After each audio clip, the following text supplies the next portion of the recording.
Hey, good morning. This morning I wanted to share a little story with you that most of you are probably familiar with. When the Israelites were wandering around in the desert, going from place to place, they came to the promised land, and they found out the Canaanites were there. And they sent a little party in there to spy on them basically and see what's up with the land. And the spies came back to the Israelites and said, I'm gonna read that to you real quick. We can't attack those people. They are stronger than we are. We seem like grasshoppers in our own eyes, and we look the same to them. Now, there was two people in this party that rejected that idea. And if you've heard sermons on this, you've heard it many times. You've heard the typical thing. Here's where Caleb silenced the people before Moses and said, "We should go up and take possession of the land, for we can certainly do it, because our God is greater than they are." Now, that last statement was not there. But we hear it all the time in the sermon. Because our God was greater. Because our God can do this. They didn't say that. They just said, we can certainly take it. Now, what's my point? They did not have to validate God in that statement. So I feel like as Christians, often we feel like when we're talking about something that we're doing, we did, or we're going to do, we always feel like we have to preface it in a Christian environment with, if God wills it. Oh, it was all God doing that through me.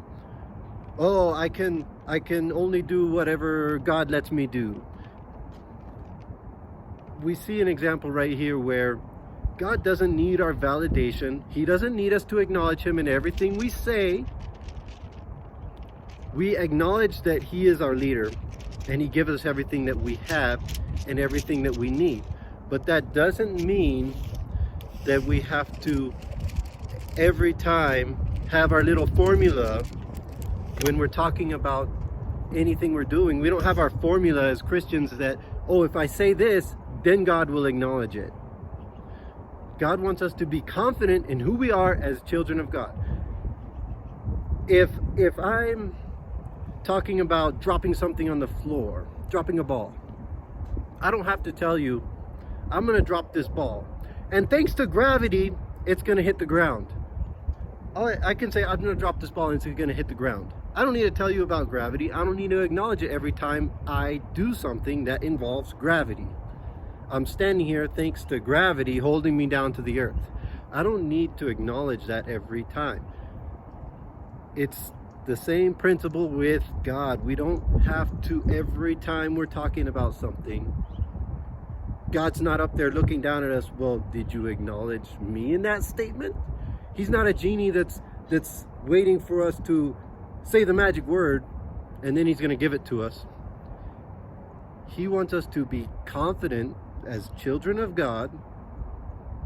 We acknowledge Him. We give Him our praise. We give Him our thanks. But He's not looking for validation in everything we say, in every conversation we have. So I know there are scriptures in the Bible that may seem contradictory to this. Being different from this does not necessarily mean that it's contradicting. It just is giving another point of view. Like, we acknowledge God, we can do nothing without God. That's what Paul said. There's the other one. We're not gonna, don't go saying like, I'm gonna go do this and I'm gonna go do that. You know, next year I'm gonna do this. Like, you don't even know if tomorrow's promised. Those are great statements to live by and things to really take that deep down into your soul. But what I'm talking to right now is the condemnation. I don't want you to feel condemned every time, like, oh shoot, did I acknowledge God? Did I say the magic words? Did I say the Christian phrase that I have to say to, oh, maybe it's not going to work now? No, that's what I'm speaking to. Don't feel that condemnation, that need, that that God's up there needing our validation and needing us to say the magic words before he's going to give us something. So give me your thoughts, let me know, and I'll talk to you guys soon. Bye.